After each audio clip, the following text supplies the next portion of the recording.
Hi, welcome to Sunil Maths tutorial online classes.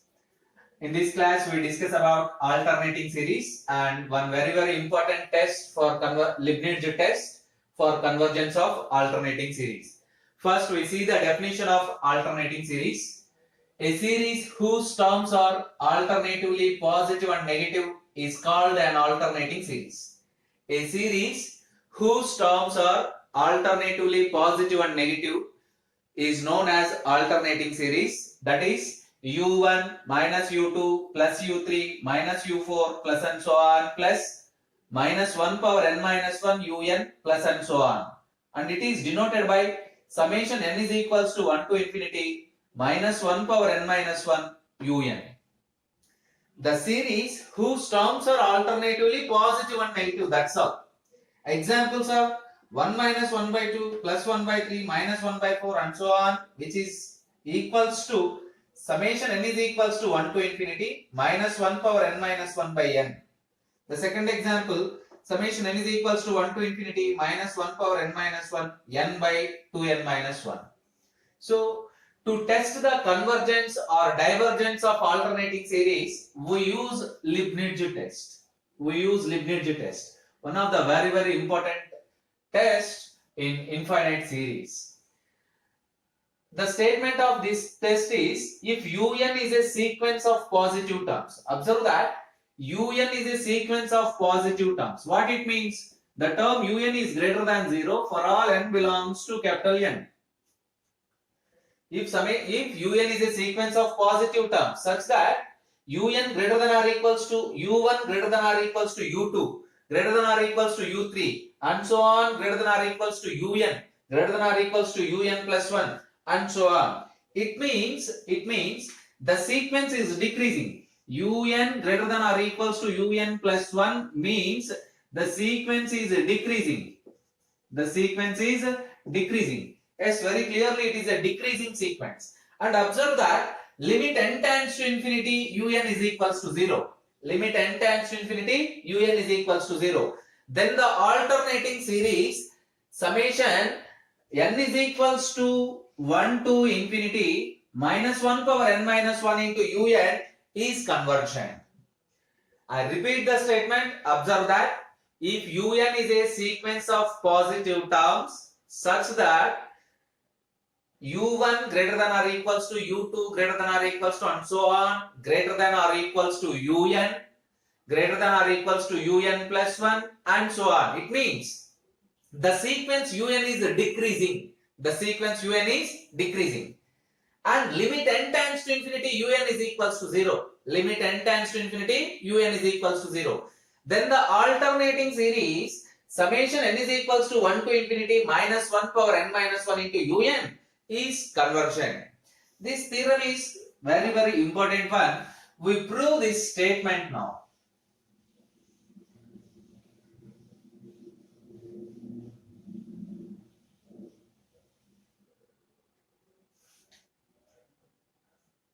We prove the Leibniz test. Let un be a sequence of positive terms such that un greater than or equals to un plus 1 for all n belongs to capital N. What it means? The sequence un is decreasing. And it has one more property. Limit n tends to infinity un is equals to 0. Now we have to prove that the alternating series n is equals to 1 to infinity minus 1 power n minus 1 into un is convergent. This is the statement of analysis of the statement. So right, let us take Sn be the nth partial sum. Sn be the nth partial sum of the alternating series summation n is equals to 1 to infinity minus 1 power n minus 1 into un. Let Sn be the nth partial sum of the alternating series. What is mean by nth partial sum? the sum of the first n terms. The sum of the first n terms. That is Sn is equals to u1 minus u2 plus u3 minus u4 plus and so on plus minus 1 power n minus 1 into un. Sn is the sum of first n terms. The definition of nth partial sum. We know that the convergence or divergence of infinite series depends upon the nth partial sum. The convergence or divergence of infinite series depends upon nth partial sum. If the nth partial sum is convergent, then the infinite series is convergent. If the nth partial sum is divergent, then the infinite series is divergent. Yes. Now we prove the conditions for Leibniz test.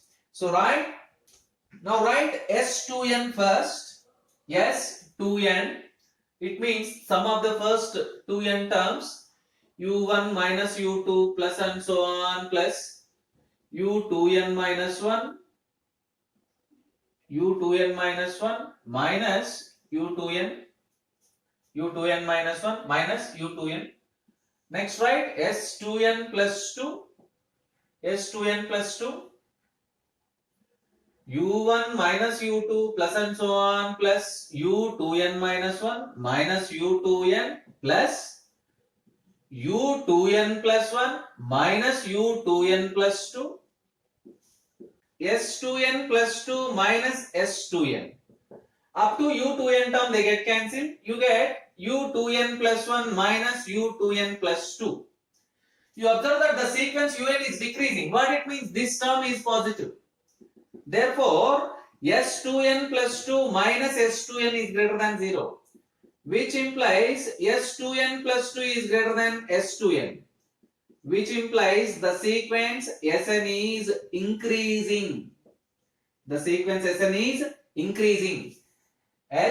Now again write S2n.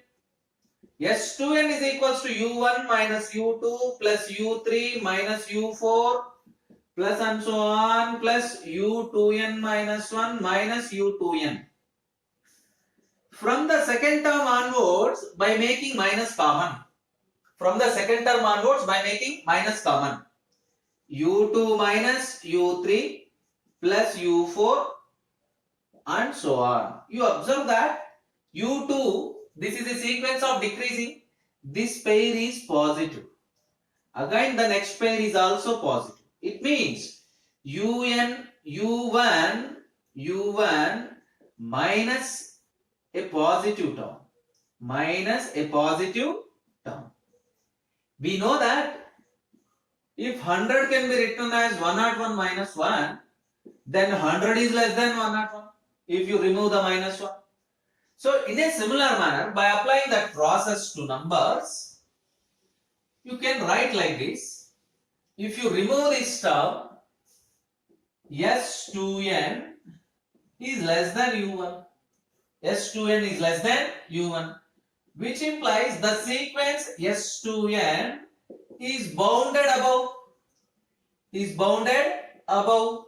This holds for all n belongs to capital N. Therefore, we prove that the sequence S2n is increasing and bounded above. And bounded above. The sequence S2n is increasing and bounded above. We know that every increasing sequence which is bounded above must be convergent. Therefore, the sequence S2n is convergent. The sequence S2n is convergent. Say converges to L. Converges to L. What it means? Limit n tends to infinity, S2n is equals to L. Limit n tends to infinity, S2n is equals to L. Let us write substitute limit S2n. Limit n tends to infinity, u1 minus u2 plus and so on plus u2n minus 1 minus u2n is equals to L. Split the limit. Limit n tends to infinity, u1 minus u2 plus and so on plus u2n minus 1 minus limit n tends to infinity u2n is equals to L. You observe that sum of first 2n minus 1 terms can be written as limit n tends to infinity s2n minus 1 minus, we know that limit n tends to infinity un is equals to 0, you get 0 is equals to n, which implies limit n tends to infinity s2n minus 1 is equals to n. Now you observe that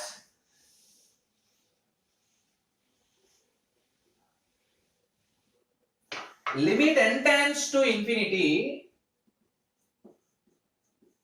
s2n is equals to L, it is equals to limit n tends to infinity s2n minus 1.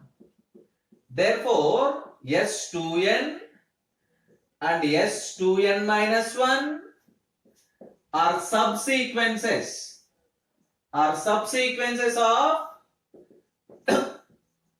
the sequence Sn and converges to same limit L belongs to R. The subsequences of a sequence converges to same limit, therefore the sequence also converges to same limit. Therefore, the sequence Sn also converges to L. It means the nth partial sum of the alternating series minus 1 power n summation minus 1 power n minus 1 un is convergent. Therefore, the alternating series is also convergent. This completes the proof of Leibniz theorem. Observe that this theorem is very, very important for your end semester examination. The question may be like this: state and prove Leibniz test. Learn the statement and proof also.